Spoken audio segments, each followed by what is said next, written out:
Welcome to the Emotional Balance Sheet, the go-to podcast for parents with multiple kids, especially those with twins, triplets, or more, who are navigating the maze of modern family life and personal finance.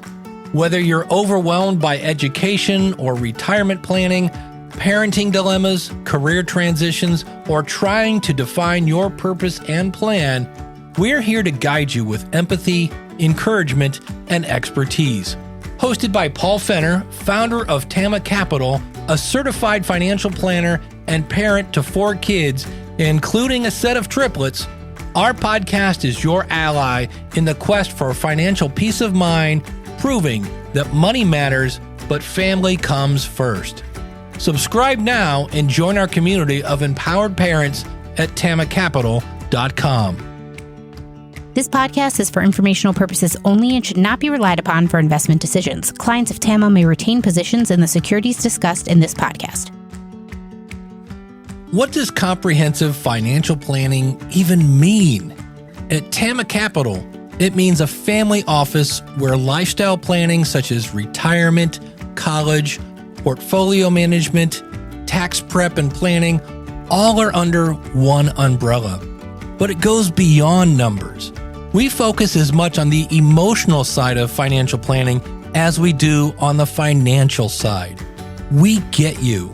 We understand your challenges of building a family, business, or career, and a healthy life. We are devoted to wealth planning for families like yours because we are you. Learn how our family can help your family by visiting tamacapital.com. Hi, everyone, and welcome back. This week, I'm trying something new. Video to go along with the audio. So let me know if you like it and if you see this on YouTube. This is the time of year that can send high school seniors into absolute panic. It's college planning season. And I've had a couple great guests on the show, namely Heidi King, who works with families going through this process, as well as myself. I don't know how many conversations I've had this year already centered around college planning. I feel like I have a lot of seniors this year, and the decisions that get pretty tough. So what I wanted to do in this episode was take the time and go through a list of questions that I've developed over the years on asking the right questions when it comes to your college search. And again, based on some previous conversations I've had, these questions should center around 3 key points of what you're looking for college, whether it's academic, whether it's social, or lifestyle. So here we go. How do I even apply for admissions? Some schools have specific requirements. Some go through what's called the Common App. Is there an application fee? Just because there's an application fee does not mean you should not apply. Is there an application deadline? This gets key because some kids will try to get an early decision, which is typically in the fall, versus a normal decision, which could be late winter, early winter. And then some schools have what's called rolling admissions. So it doesn't matter when you apply. What are the application requirements at your school that you're looking to go? Do you have direct admissions? When do they release admission decisions? Kind of goes back to the point I was just making. How do they evaluate GPA? There's such thing as weighted GPA and non-weighted GPA. How does a school evaluate ACT and SAT scores? For some colleges, they're not even a requirement anymore. This is one of the impacts of COVID. What are the admission requirements for my major, if you're so inclined to pick a major at this point? How does the process for AP and IB scores for college credit work? How do you process dual credit courses for transfer credits at your school? What is your placement rate? What is your graduation rate?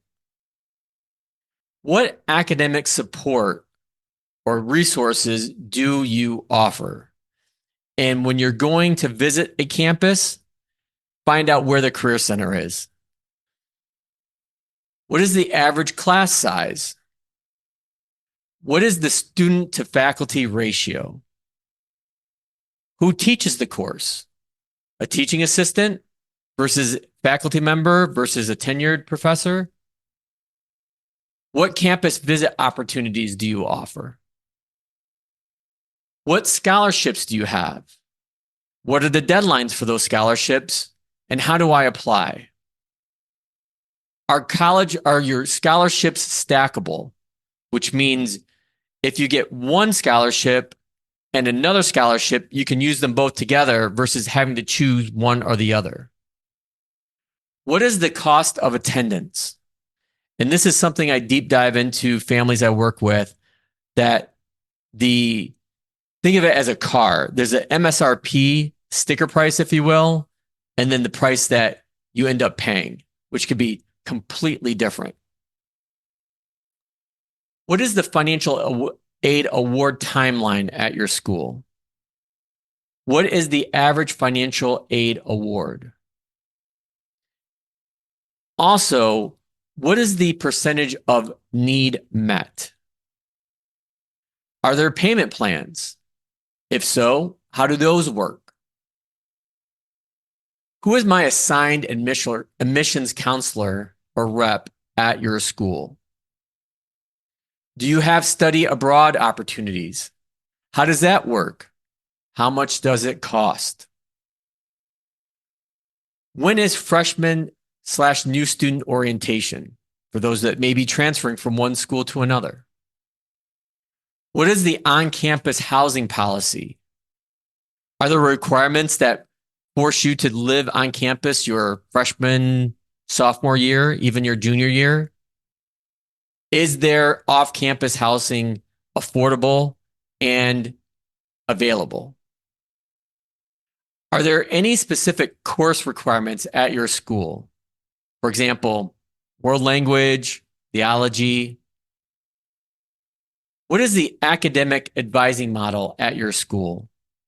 For example, faculty, professional advisors, or a hybrid? So those are the many questions that I go through or have parents and students think about when they're looking at putting their college list together. I will also be sure to include a link in the show notes to this list as well, so it's completely handy for you. If there's any questions you have on the college planning process, whether it's from financial aid to how to utilize 529 accounts, how to balance scholarships, how to incorporate parent, student, grandparents' contributions, we are here to help. The other key thing when it comes to college planning is that there's always a tax implication across the entire spectrum. So it really does impact you on what accounts you pay out of, what accounts you don't pay out of.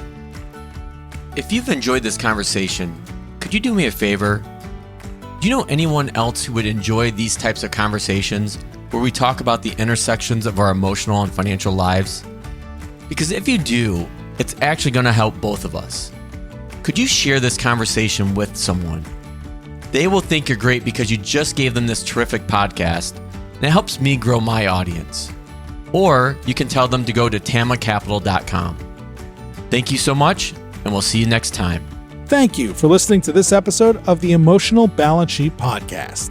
Please visit tamacapital.com to subscribe to this podcast or to connect with certified financial planner and registered investment advisor Paul Fenner of Tama Capital. And please join us again next time on the Emotional Balance Sheet Podcast.